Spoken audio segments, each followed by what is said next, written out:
This is Guardian Radio, your station for up-to-the-minute news, intelligent, interactive, and engaging conversation. 96.9 FM. The views and opinions of the hosts and guests are their own and do not necessarily reflect the position of the management and staff of Guardian Network.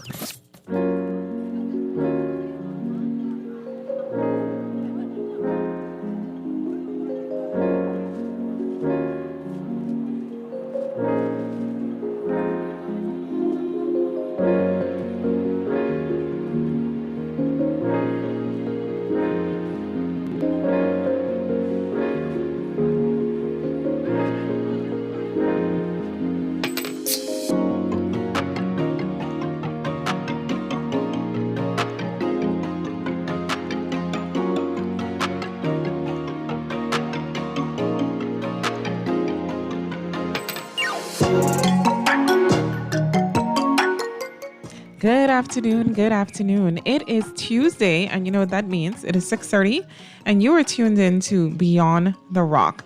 I'm your host, Dazzy. If you're hearing anything, that's just sinuses. Don't worry. There's no right producer. It's just a little bit of sinuses. That's all it is, right? So bear with me on today's show. But tonight, let me tell you, tonight I have an amazing show lined up. Every time I reach out to somebody and I ask them, hey, I want to interview you. I want you to come on the show. I'd love to talk to you about what you're doing abroad. And, so the Bahamian audience could kind of understand what's happening and appreciate the story. I don't always get a yes. Sometimes I get a maybe later, and sometimes I get a flat out no, but here is why. So with permission tonight, I'm going to read some of those of persons talking about, why they would have left the Bahamas, why they would have relocated, how they're doing now, and their reasons for not wanting to come on the show. And I thought it would be very interesting to hear like the flip side, right? So we hear all of the positive things. Obviously I love shows to highlight everything that's going well. But tonight I kind of wanted to focus on, the other side and the other perspective, because guess what? All of those perspectives are valid, and I want to give them a platform. So I have that lined up for you tonight.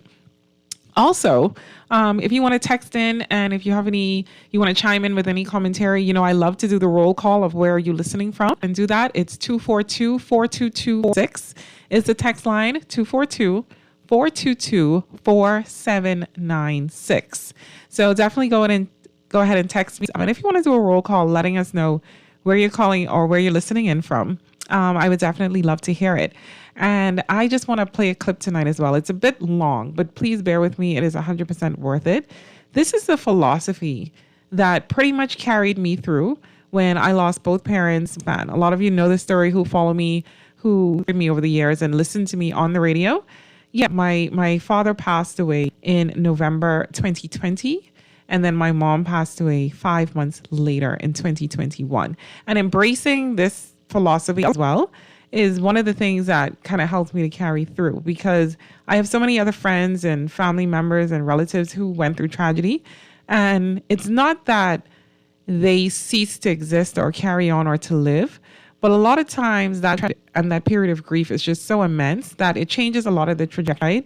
And because right now in the Bahamas, we are experiencing a collective day, I had to repost, this beautiful girl and her child that unfortunately passed away in an accident. And I'm really tired of going on my timeline and seeing persons, pass away in so much tragedy and having to say, rest in peace, may their souls rest in peace.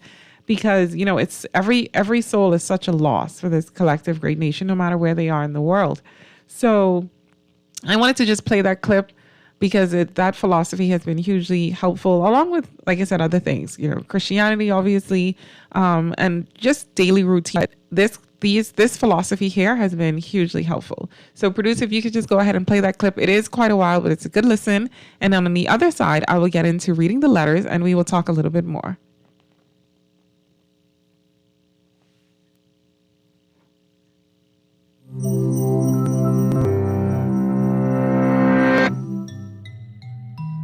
You've been stranded thousands of miles from home with no money or possessions.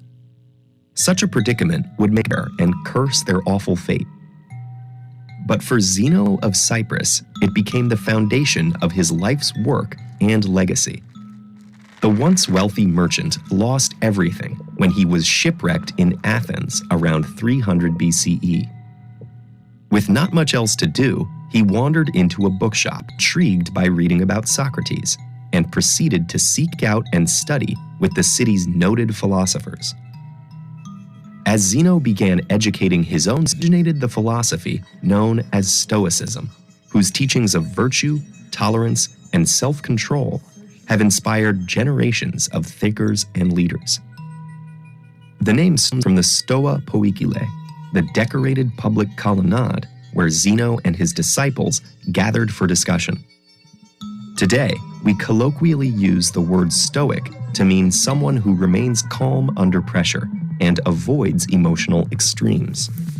But while this captures important aspects, the original philosophy was more than just an attitude. The Stoics believed that everything around us operates according to a web of cause and effect, resulting in a rational structure of the universe, which they called logos. And while we may not always have control over the events affecting us, we can have control over how we approach things. In an ideal society, the Stoic tries to deal with the world as it is, while pursuing self-improvement through 4 cardinal virtues. Practical wisdom, the ability to navigate complex situations in a logical, informed, and calm manner. Temperance, the exercise of self-restraint and moderation in all aspects of life. Justice, treating others with fairness even when they have done wrong. And courage, not just in extraordinary circumstances, but facing daily challenges with clarity and integrity. As Seneca, one of the most famous Roman Stoics, wrote, "Sometimes even to live is an act of courage." But while Stoicism focuses on personal improvement, it's not a self-centered philosophy.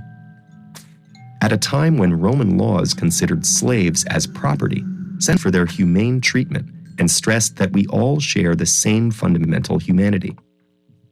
Nor does Stoicism encourage passivity.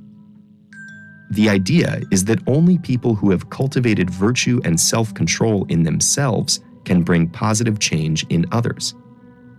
One of the most famous Stoic writers was also one of Rome's greatest emperors.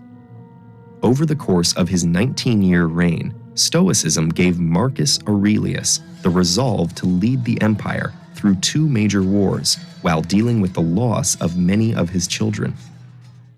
Centuries later, Marcus's journals would guide and comfort Nelson Mandela through his 27-year imprisonment and struggle for racial equality in South Africa.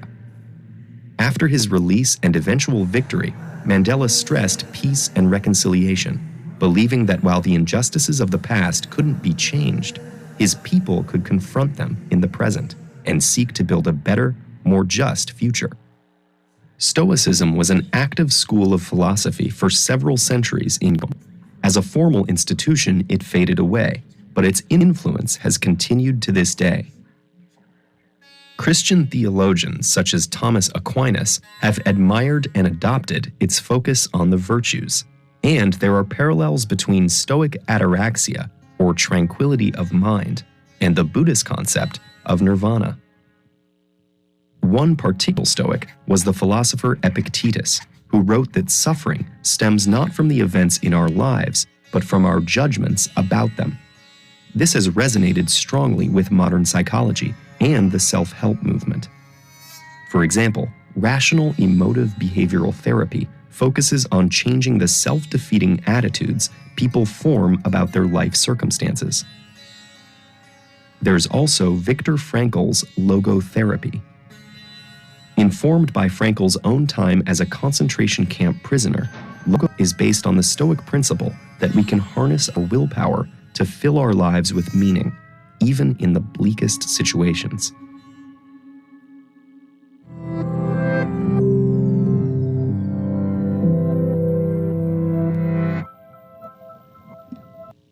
And if you really enjoyed that, if you want to text in 242-422-4796, 422-4796.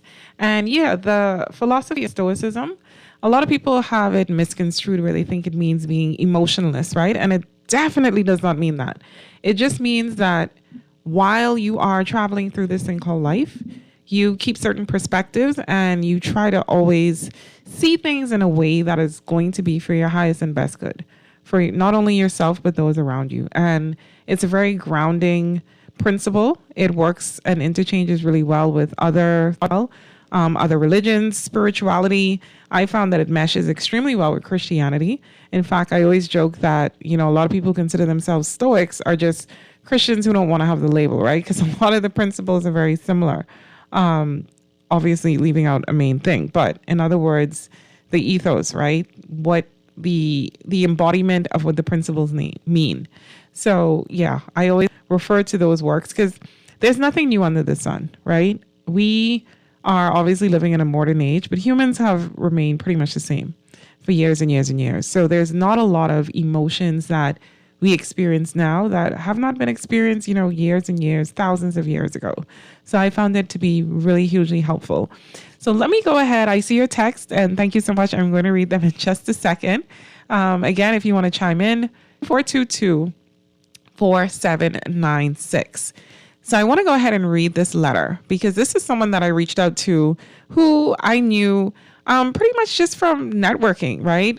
He and I attended a lot of the same events. Our paths had crossed, obviously for work and different things like that. And I know he had left.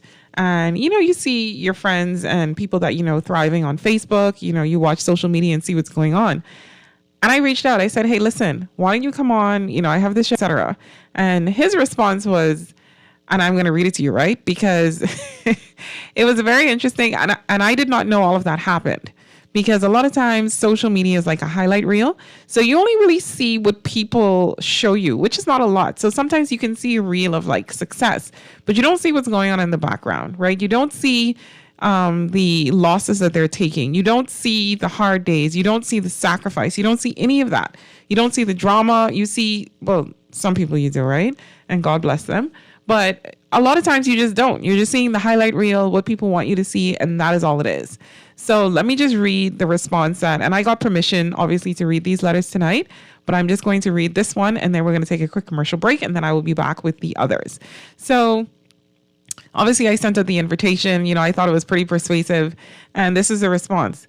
Hey, Dazzy, thank you for the invitation. I do not want to come on, even though I appreciate your offer, because I didn't leave the Bahamas with the most positive mindset. I've been listening to your show, and I've been enjoying it, and I've texted in a few times. But to come on and to say be an interviewee, I think not, and here's why. Things are great now, but I was in a really bad place mentally a few years ago. During COVID, I lost a large government contract that was promised to me at the time. This led to me having to lay off staff, and I lost my home and my long-term relationship. I had 3 family members that passed away consecutively right back to back, and that helped to deplete what was left of my savings. I managed to get a visa through a job that I found at my alma mater, college, and I left Nassau in 2021. He doesn't say the date or the month, sorry. Today, I have remarried, I have a beautiful daughter, and just closed on a home. Things are great, but I can't help but get sad anytime I get too immersed in Bahamian social media and reminisce on the chain of events that got me to where I am. I try to be grateful, but I haven't visited home since, and I doubt I will be back soon.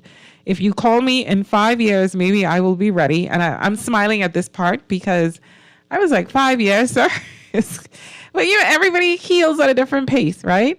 If you call me in 5 years, I may then be in a place where I can speak on more details on what has happened. But for the time being, I'm enjoying my life. I'm enjoying my family. I'm enjoying my successes. And I don't want to talk about what happened before I left. Fair enough. Fair enough. One of the things that really stuck out to me as I was reading the response as well is, sometimes things aren't our fault, but they become our responsibility. So obviously COVID was, it's been 4 years now, but it just feels like it literally just happened. But it was not our fault, right? Nobody knew what was going to happen. Nobody predicted it. And if you're a conspiracy theorist, do not text me. And don't say, well, I predicted it, right? Because I know who you are and I know you can text me soon. Because nobody knew the date or the time, right? Nobody knew. So obviously, those are things that people would have prepared for. And it still did not make a difference. So I know people that had, the 3 months life savings, right? That people say to do, or the 3 months living expenses. I know people that had 6 months.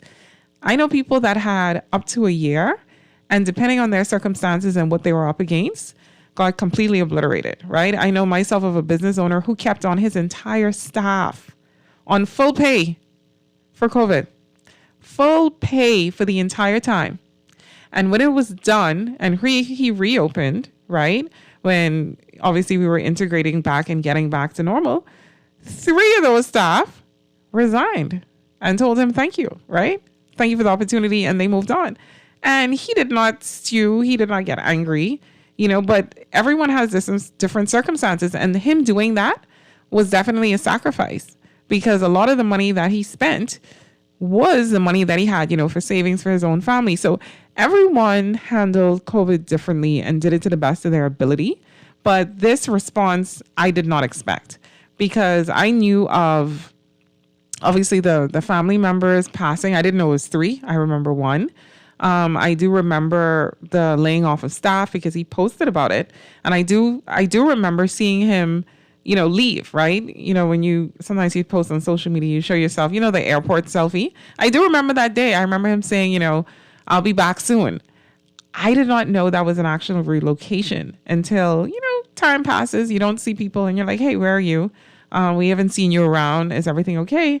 And it's like, listen, I'm not coming back. And that's what he did, but he didn't tell anyone that. And I don't blame him, because, my grandmother always used to say, you don't let your left hand know what your right hand is doing. So that is his business. He did not owe us that. But this response touched me, because, there's just so many stories that people have, and I'm happy that he's doing well. And I know you're listening in. Thank you so much. Even though I would have loved to interview you, thank you for allowing me to read this response, because not everyone had a good time of it. And I'm going to skip over the government contract part. I would like to know more about that. So, please let us know what happened there. Was it promised, through a bid? What happened there? I would really like to know. But it is what it is now, and you're in a great place, and I'm happy for that. So I have more letters to read for you.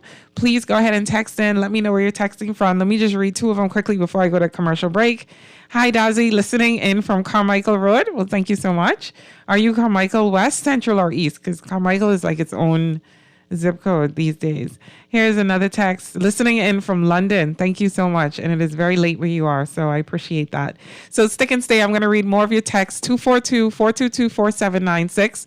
I have more letters to read for you, and I'm going to go ahead and read them. And if you want to chime in or comment on the conversation tonight, go ahead and text me. Please stick and stay. You're listening to Beyond the Rock. This is your host, Dazzy. I'll be right back.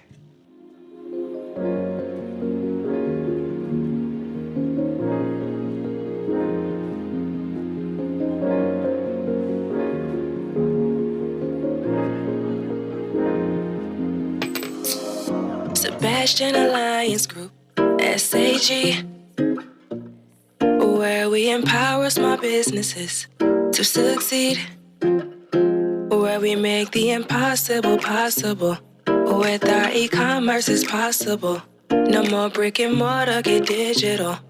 SAG is right here for you.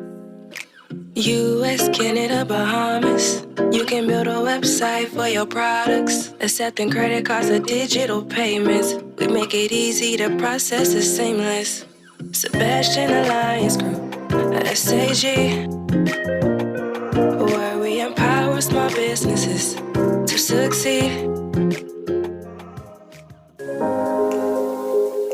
Love the show? Want to give your support? Become a sponsor today. Call 302-2300 for our rates and packages. That's 302-2300. Become a sponsor on Guardian Radio 96.9 FM. Fresh news, smart talk, all day. Are you looking for an efficient, reliable, and affordable cargo service? Here's your answer. PCL Imports. They offer air cargo service with daily flights and ocean cargo service 3 times per week. PCL Imports provides pickup and delivery service from anywhere in Florida, even from your hotel. New clients, first pickup up to 1 pallet is free. PCL Imports also provides custom brokerage and clearance service. There's no membership, annual fees, or contracts. They can also provide you with a free U.S. address. Call PCL Imports, located number 42 Python Road, 394-1005, or visit PCLimports.com. This is Guardian Radio, 96.9 FM. Fresh news, smart talk, all day.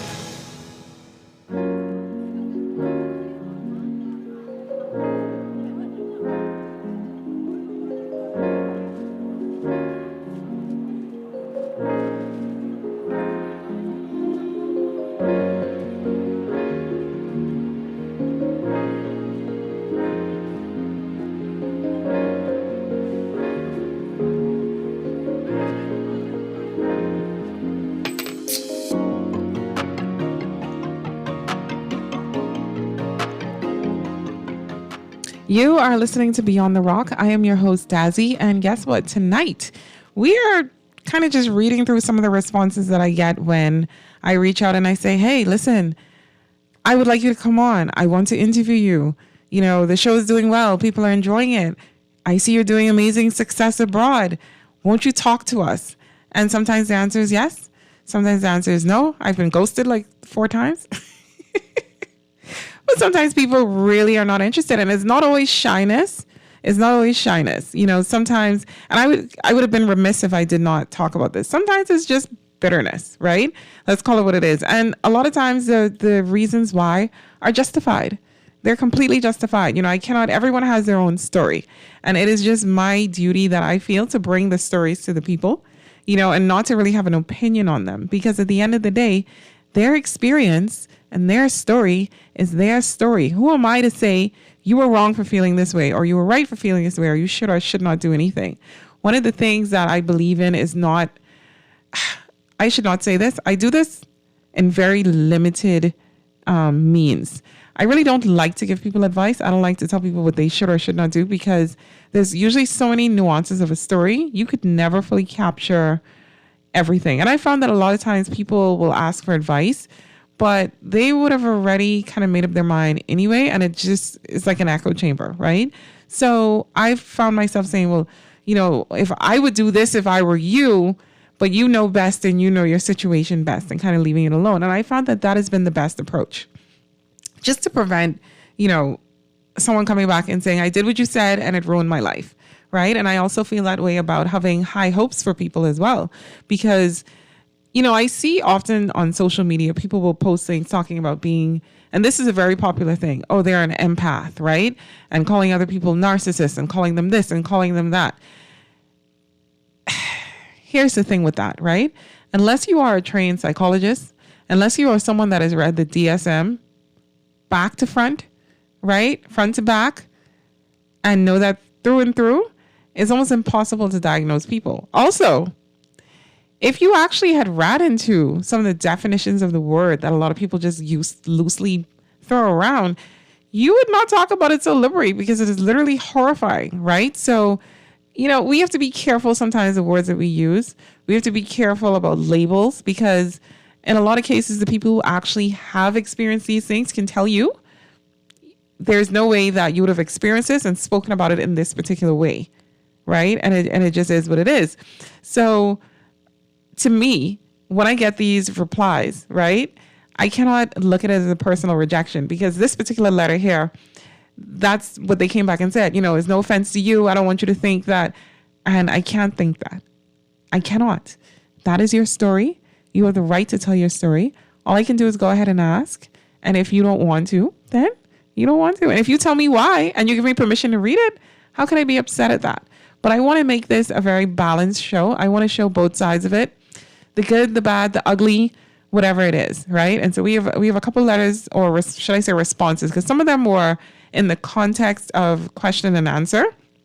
Because obviously, if you tell me you're not going to come on, I'm very inquisitive. So I'm going to say, well, why? Right? And then if you say, well, I don't want to come on because of reasons, I'm going to ask why again. Well, why?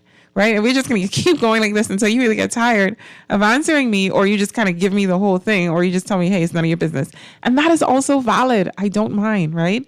I do not mind. So let me read this one. It says, hey, Odaz. And this is how, if you want to know if you know me a long time, this is what you call me, right? So the people that have known me for a long time, it's Odaz. It is not Dazzy, right? Hey, Odaz, If the Bahamas ever sees me again, it will be too soon, honestly. No offense to you, and thank you for the invite, but yes, I am bitter, and I applaud you for trying to get blood out of stone over there. I'm not doing it anymore. Yes, they came out of the gate this hot. She came out of the gate hot, right? So my response then at that point was, oh, what happened or what's up? So she said, I got falsely audited from Inland Revenue. Now let me just clarify. I am reading a letter. This is people's words. This is not my words. Okay. I'm just reading a letter. I don't know. She didn't send me any proof of this audit. I didn't read any emails. I don't have any insider information about this. I'm just reading her response, and this is what she said. Okay. I got falsely audited from Inland Revenue, which resulted in them giving me a big, fat, bogus fine that was so much, I ended up paying it off and completely shutting down my business. Thankfully, my Miami branch is still open, and that's where I am today. I'll be tuned in, but no, I won't be coming on. Thanks, though. Let's catch up soon. That was the response. How could I argue with that? Here's what I took away from this response and the second response, though, because I usually send it about 4 or 5 invites. Usually 4 or 5 invites I would send out per week. And, sometimes it's scheduling conflicts. Like I said, a couple are ghosting. And then I've had 1 or 2 cycle back and said, sorry for ghosting, but I don't want to come on because here's the reason. But the theme that I see in these 2 letters that really distressed me was they're both business related. These are both entrepreneurs. These are the kind of people that this country cannot afford to lose through the brain drain. Not to say that other citizens are not valuable, but let us be honest here, because I don't believe in having fake, pie in the sky conversations. Let's have a reality-based conversation. Someone who is generating income, employing citizens in the Bahamas, right? Adding to the community, keeping the flow of money going in the community. That is not a citizen you can afford to lose. It just is not. Okay? So that is our loss. We have to take that L as a nation, because both of these individuals, and these are not little small businesses that either of them have. Okay. And when I say small, they're not, the under 100K per year revenue. Both of them, and this is just from, like I said, networking, doing business with both of them previously, the money that ran through their businesses, it may not have been all profit, because that's my pet peeve with a lot of the way how, taxes are assessed here. You're taxing revenue. That is not profit. That is problematic, right? And again, this is not any particular government that I have an issue with at all. I don't have an issue with any governments. I believe that governments do what they're supposed to do. But at the end of the day, we have to choose as a nation. Are we capitalists? Are we socialists? What are we doing? Are we supporting the entrepreneurs in the country? Are we making life easy for them? Is the ease of doing business, are we improving that score? Or as I read on well, obviously it's not going to be now because of the war, but I remember doing a show like 4 years ago, looking up the ease of doing business ranking. And at that point, the Gaza Strip was easier to do business there than in the Bahamas. I was also talking to a friend of mine, and we were talking about, different costs of living around different cities in the world. And the city of Dubai came up. And I said, oh, no. It's cheaper to live in Dubai than to live in Nassau, Bahamas. And the response was, no, that can't be. It is, right? We Googled it, right? It was estimated like almost $1,000 less for the same quality of life that you would get. So we have a country where we have some people that are willing to try. They're willing to contribute, right? And not everybody's willing to do it, because I will tell you, if you're an entrepreneur in this country, you face many perils, not just with taxation, just the cost of doing business, prohibitive, right? The cost of electricity, just navigating all of the things that you would need, trying to protect your intellectual property, right? All of that is an uphill battle. Dealing with employee theft, training, quality of employees, dealing with immigration. If you decide, hey, I'm going to import some help into the country, right? People are going to villainize you. That's another thing. So a lot of our systems, and we're a developing nation. It is what it is, right? A lot of our systems just do not work. And that does not mean that they will not work in the future. And the future could be 6 months from now, a year from now. I don't want to call the name, but I remember when a certain person was, working in inland revenue. I was so efficient. And then when they left, hey, the efficiency dropped. I'm not going to call any names. But it looks like we have a caller, Ali? It looks like someone is on the line. Let me take this call quick. Yes. Hello. Hi. Hello. How are you doing, my dear? And thank you for this wonderful topic of discussion for this evening. I think Mr. Z Live caught a bit of it, your discussion as it relates to the ease of doing business in the Bahamas. Yes. I'm going to make a statement, and please don't be offended by it. Impossible. The Bahamas is on the fast track to becoming a failed state because of the fact that we cannot create and institute systems that work for Bahamians in the absence of Bahamians having to touch other Bahamians to get minimal services done. I have spent the last, since January to this date, trying to do a couple things. Incorporate a business, obtain business licensure and tax identification numbers, and open a bank account. Ooh. I tell you, it is easier to apply to the State Department in the U.S. to obtain a lobbying license for Communist China than it is to obtain a simple business license and permission to operate in the Bahamas. It is disgusting, it is vile, and it is just totally non-progressive. I am frustrated by it, and I am sorry that I'm driving along and heard your comment tonight, and I did not get to speak with Z today, but I said I will call in and just register my disgust and my complaint with our country. We can't function like this. Agree. Agree.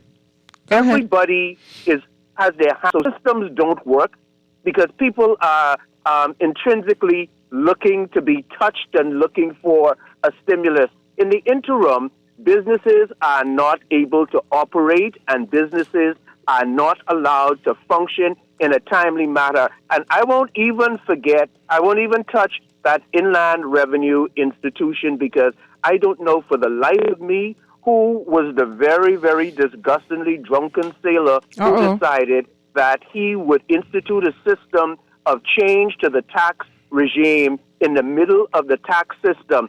Then add to that the fact that those in the Inland Revenue Department have no idea what's supposed to be happening, and they are shocked when a customer comes in and the system does not work, and they're asking the question, well, what happened here and why did this happen?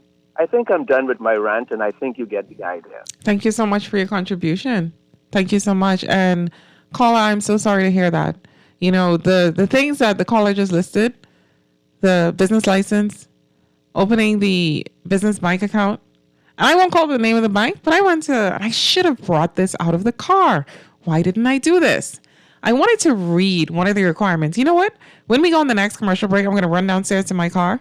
I'm going to read what one of the banks recommend for opening a business account, the list of their requirements. I thought it was very interesting.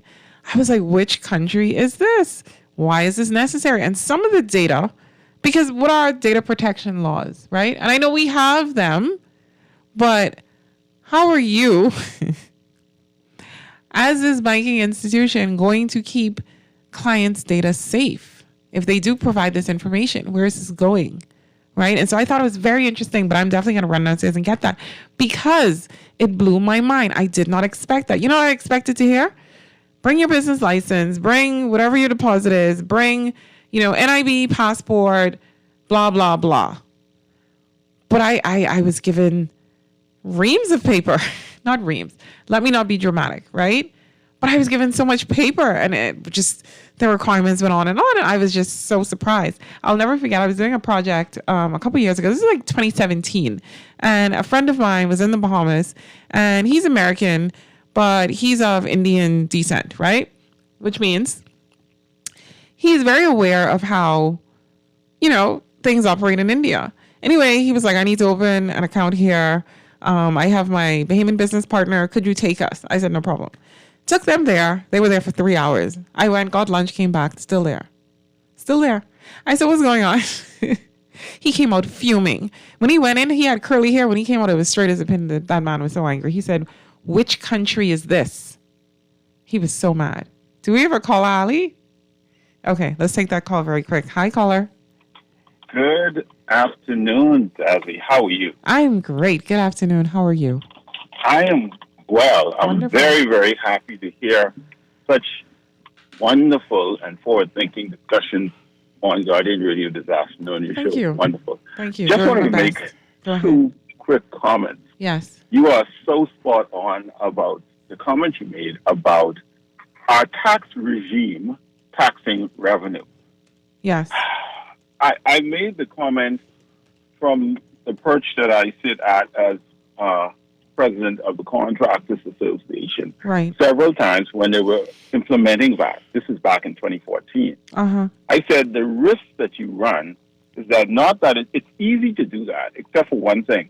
There are instances where you would evaluate, let's say, that is 10% of the revenue of a project. Uh-huh. Let's say the project is $1 million. I would then pay in taxes $100,000, and it's the assumption that my profit is also 10%. Correct. But there are instances where you don't make any profit. Correct. So in fact, you would have lost $100,000 It is a loss.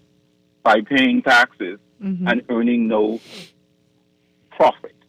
And having had that conversation pre-implementation of that, back in 2014, to hear all of the answers why this is what other Caribbean countries do and this is other places they do that, I said, why do we have to follow a system which obviously we're noting to you could leave Bahamians, your citizens, in a worse off position by following the law and paying taxes? That's the first point I want to make. And then secondly, the ease of doing business, I think we lie to ourselves too much. We lie to ourselves by believing that it is not having a dramatic impact on the growth and development of this country.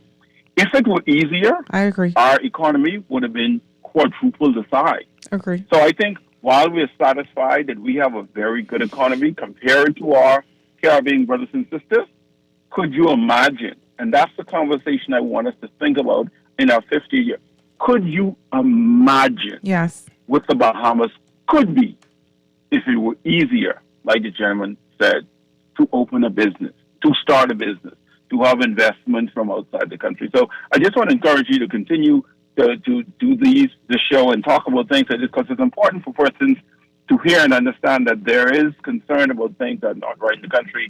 And I encourage you to keep this up. And thank you for taking my call. Thank you so much. And thank you for your contribution. And these are all salient points that we need to consider. We really need to consider, because if we talk about, the brain drain, right? If we talk about Bahamians doing amazing things abroad, make no mistake, me talking about these things on the show and showing this in a very positive light is because these are positive things. But make no mistake, the reason why they are abroad doing well is because what? Why? Why is that?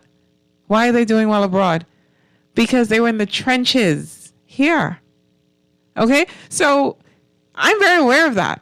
And a lot of times people get very surprised when, we have these kinds of conversations and I take it there. And the reason they're surprised because it's possible to do two things at once. There's no need for me to come on the radio and rant about the government, because governments are pretty much the same everywhere you go. No government is perfect. No country is perfect. Some governments do better than others. But again, the governments come from out of the people. So I always like to say there is no alien spaceship that hovered over the Bahamas and opened the trap door and threw down people and said, hey, these are your people in government. Your permanent secretaries, Bahamian, they come from us, people's aunts, uncles, sisters, brothers. Our prime minister, our members of parliament, the government workers, everybody. This is us, right? This is no external. So if it's difficult, why would we want to make it difficult for us? Why do we want to do that? Is that a self-worth issue, Bahamas, collectively? What's going on with us? Why would we want this? And why, when Bahamians do go abroad, why would you text me and say, nobody wants to hear this? Well, you could turn the radio off. Nobody's forcing you. I did not come into your house and open your ears and tape it to you. You can listen to this today. Absolutely not. You don't have to listen. The reason why you're affected emotionally, where you would reach out with that commentary, is because deep down, it's triggering something. Could it be the truth? Could you yourself have had aspirations years ago to do something with your life, and instead you found yourself unable because of whatever reason? Circumstance?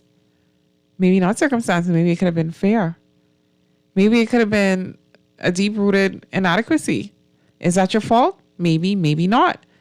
Because we were always raised with the mindset of thinking that foreign is better. But if you really talk to a lot of expats, and I'm going to say this is very unpopular what I'm going to say, but a lot of times coming to the Bahamas is the best thing that ever happened to them. I'm going to be honest. They didn't come here with necessarily competency. And there's nothing wrong with that, because guess what? If you yourself go to another country, you're looking for the best opportunity. So I have no issues with it. But we ourselves have to look at things in a holistic way. We cannot get impressed just because someone has a different passport or an accent. And obviously it's not going to be all accents, right? It's only a certain type, right? Certain types. And we all know where they are. I don't have to expand on that. But my point is, we have to value ourselves as Bahamians to want to make the country better for everyone involved, including ourselves. And if we find ourselves being resentful of someone else's success, we have to look internally, because why is that? So Sigmund Freud, I don't know if you read like I do. I don't think anybody does. And kudos to you, right? It's obsessive. But Sigmund Freud said, you say many things but mean your mother. And I remember the first time I read that, I was like, if this man is not already dead, I'm sure they killed him, right? Producer, this man said, you say many things but mean your mother. Sir, was that the first your mama joke? Because what was that, Sigmund? You are unwell, sir. Father of psychology, you are unwell. You are unwell. But what he meant was, a lot of times things are projections, right? So sometimes the things that people accuse or they obsess about, that's who they are. So that's what they're seeing. Now that could be bad too, because you could be naive and you think you're great, so you see the best in everybody. That's also a problem. That's nothing to be proud of. Being naive is not something that you should be proud of, because you can get taken advantage of extremely, extremely bad, right? Badly. It can happen. But you say many things that mean your mother. That means, and this is Sigmund Freud's quote. If you just tuned in, I did not come up with that. I did not, right? What that means is people are just a mirror. And so we are upset about the government, and rightly so. But I don't ever remember Bahamians not being upset at the government. I don't ever remember being a place of bliss where everyone loves the government. Obviously, you're not. We're a small nation. It's very polarized. In the same household, I remember, I shouldn't tell a story, right? Because Lord knows. But anyhow, I can tell a story. I shouldn't tell a story. But I remember when I was married, right? Some of and I call them ex-in-laws, like, because some people hate me now. It's terrible, right? Because how dare you not follow, we deem to be the norm, right? I'm like, no, I'm sorry. I mean, I need better for my life. It is what it is. But in the same household, political strife, right? One side of the family, FNM, one side POP. I'd never seen that, because in my family, they didn't even speak politics. And that was never a thing that I saw. So it can cause great division sometimes in the same household. If one side is one and one that, the political debates can get heated. Mind you, it's very amusing. And I really enjoyed that experience. I enjoyed it. I really enjoyed that experience because you get to see, a completely different side that you may not be aware of. But at the same token, if you go to a certain restaurant out west, they're all sitting in a row having drinks. They don't care, but you're rowing your division. That is the furthest thing from their mind. Okay? So it's like we have to use a very balanced approach to how we look at the world. And we can't look at the world in a vacuum. We cannot look at the Bahamas as if we're in a bubble and we're unaffected, blah, blah, blah. We're not. We're immersed. And strangers are reading your TikTok comments, people. Strangers are reading from other countries. They're reading all sorts of things. So this response here was so sharp. Let me read this one. This one tickled me so much because this particular person I didn't know personally. But I said, oh, let me reach out. They're doing great things abroad. Perfect for the show, right? I don't overthink things. If I have a thought, I execute within seconds, right? Click, click, click, click, click. Let me type. Okay. Boom. Sent it out. The response came in seconds later. If I didn't know better, I would have thought that they were sitting in their inbox waiting on me to message them. So this is the response. And this one tickled me so much, right? Because I like to observe emotions in people. I enjoy it. I think that it shows us a lot about ourselves also. And I don't see experiences as bad. I just see things as like, who was the prime minister we had? He called them teachable moments. Who was that, Ali? You remember? He used to say teachable moments. You remember? Someone texted if you remember. 242-422-4796. Which prime minister was that? This is a teachable moment. I believe things are teachable moments, right? I try not to get sucked into, narratives of blaming right and wrong. I realize that people have childhoods and backgrounds that influence the way they think. People are an amalgamation of what they listen to every day and the things that they obsess and stew on and the content that they listen. Some people have TikTok brain, and that's not an insult, but if your feed is curating the same thing over and over and it's an echo chamber, it can get really repetitive. I was talking to somebody last week, and the conversation that they had was so identical to a previous conversation I had a year ago. I was dumbfounded. I said, how are you saying the exact same talking points? So this is obviously somebody who follows Red Pill. So if you're listening and you follow Red Pill, I don't have any judgment on it. I do see certain flaws in the logic, but I'm not emotionally or personally invested in it because that's your life. You do what you want to do. Do what you want to do, right? I don't care. But when you find that people's talking points, and on the women, there's that too, right? Because I've seen it. And I try not to get caught up in one thing about me. If you are doing anything other than talking about your own personal story, I don't really care, because the people that usually turn on a microphone or hop in front of a camera, what you're seeing is the end result of years and years of lived circumstances that are different than yours. So you have to take everything with a grain of salt. You got to look at who the person is. You got to look at their background. You got to look at the context. A lot of that is lost on social media. Also, people lie. So I don't take anything to heart because I don't know what their background is. Their opinion may be valid for them. So let me read you this response and how sharp this was, right? Someone texted, let me see. Perry, thank you so much, texter. Someone else texted as well. They said, Perry. Okay. So I got 3 texts saying, one say Mr. Christie, one say, okay. Yes. Perfect. Thank you so much. I figured that's who it was. I didn't want to falsely accuse anyone. But yes, teachable moments, right? And this is important for us to see things as teachable moments.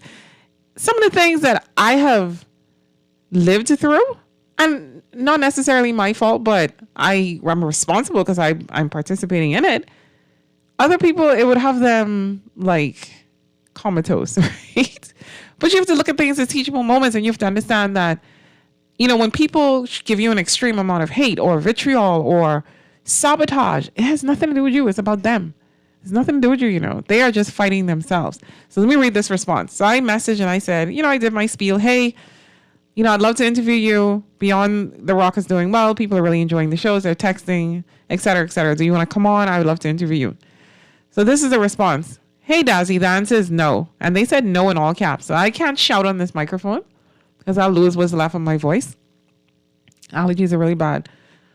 But they put no in all caps. So if you text speak, if someone caps, all caps, that is the highest level of verbal violence. That is the highest level of verbal violence, okay? That someone could do to you. So I was shocked. I was like, what did they do? What did I do? Hi, Dazzy. The answer is no. Because that place, and the place is in all caps, so I'm trying to read it with the intent that they sent it. I know intent is lost, but they had no emojis. Not a single emoji to soften it. Not an LOL, not a smiley face, not a flower, nothing, no hearts. It was just raw text, okay? Very aggressive. The two previous ones, they had emojis. That's why I read them and softened them up. You know, they were appropriately placed. Two good, decent people. This person's not decent. And they're listening now. And thank you for listening. I appreciate your support, right? Hi, Dazzy. The answer is no. Because that place wants to keep me poor and destitute. I shut down my business because my peers in the USA, and they have this in all caps, make 4 times my revenue and live easier despite the mass shootings y'all Bahamians like to scream about. I want Bahamians to know, and you could read this on your show, Dazzy, that screaming about mass shootings when y'all have no power is not a flex. Why did they have to go this hard? So I texted back. I said, okay, thank you so much for that. They said, and so the response was no, complete all caps. I wasn't finished, all caps. I was like, okay, speak your piece, right? Say your piece. You know, I'm saying that this is enough.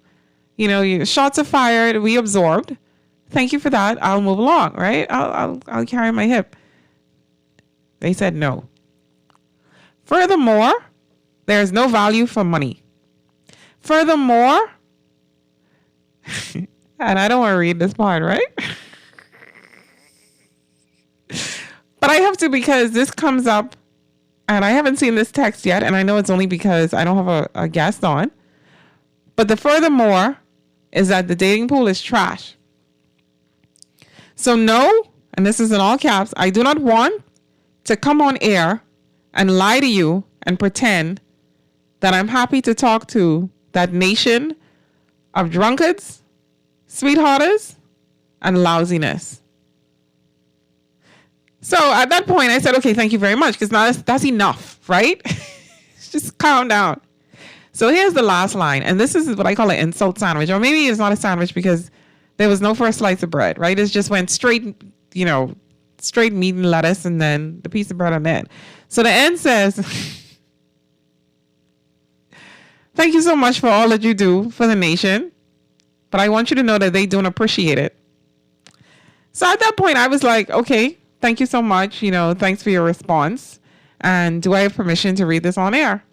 And the response was yes, and say my name. I'm now listen, behave yourself. I'm not going to do that. No, I'm not going to do that. I'm not going to say your name, but thank you for your response, right? I appreciate it.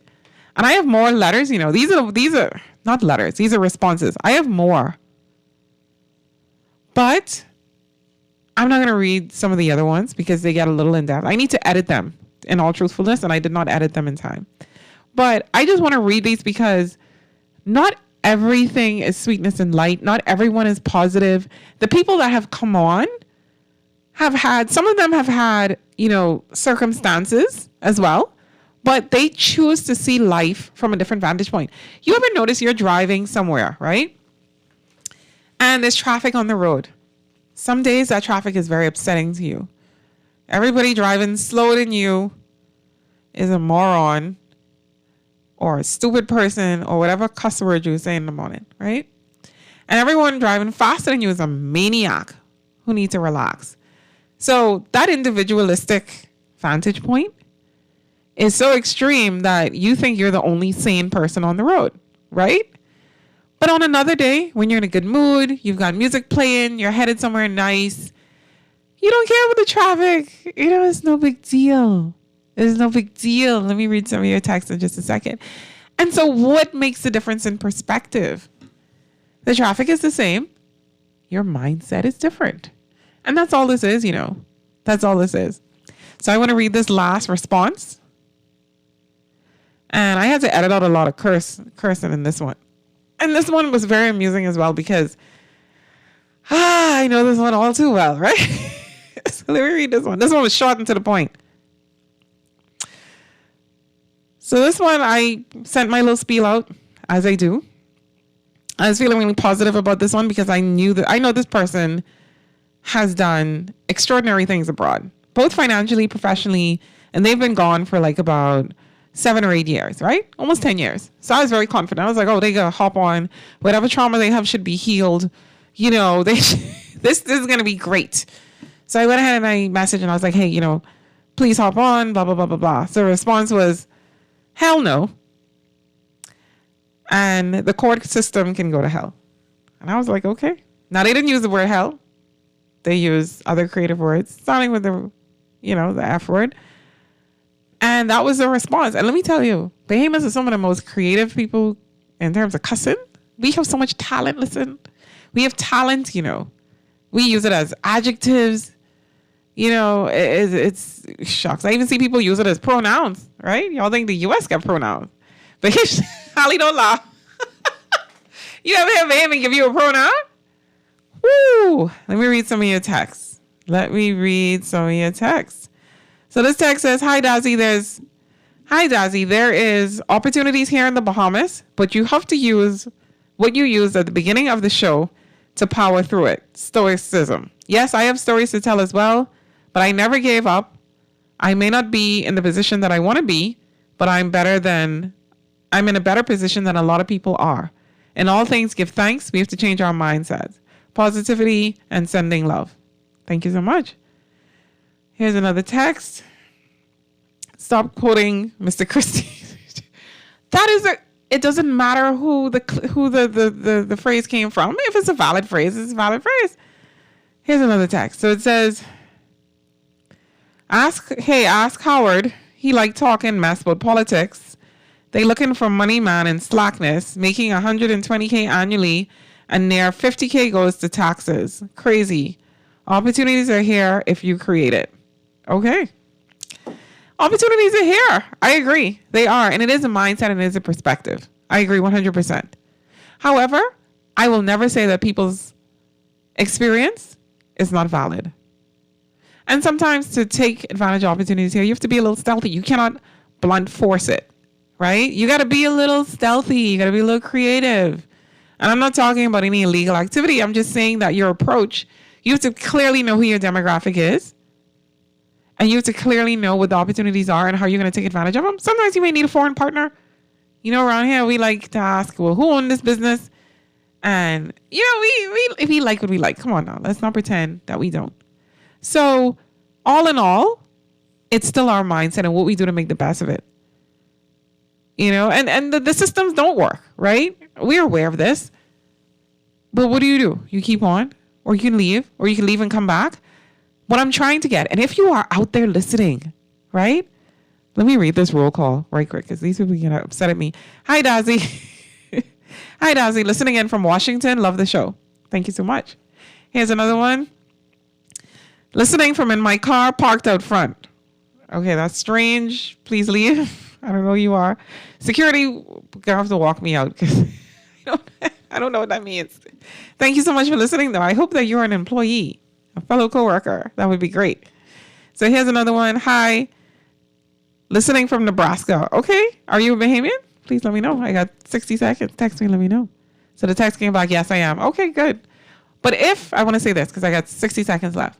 If you are a Bahamian that was living abroad doing amazing things and you came back home, I want to talk to you. Let me know how that went for you. Do you regret it years later? Are you going to go back? Are you going to stay? How is it for you? Let me know. So please go ahead and go on YouTube and type in Beyond the Rock. If you want to catch like the old episodes or send to somebody, that's where you can find that. If you want to go ahead and support the show, please reach out to me directly. Facebook is the best place to find me.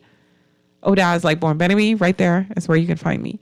And we're out of time. But guess what? I have enjoyed talking to you. I've enjoyed your calls. I've enjoyed your texts so much. And next week, I have an amazing interview lined up. I'm going to drop the flyer. Okay. But I like to do these little interludes. Sometimes I just want to talk to you all myself. All right. So you are listening to Beyond the Rock. I'm your host, Dazzy, and be safe. Go ahead and reach out to me if you have recommendations or if you yourself want to hop on and tell your story. Everyone be safe. Have a good one. And I will talk to you again next week, same time.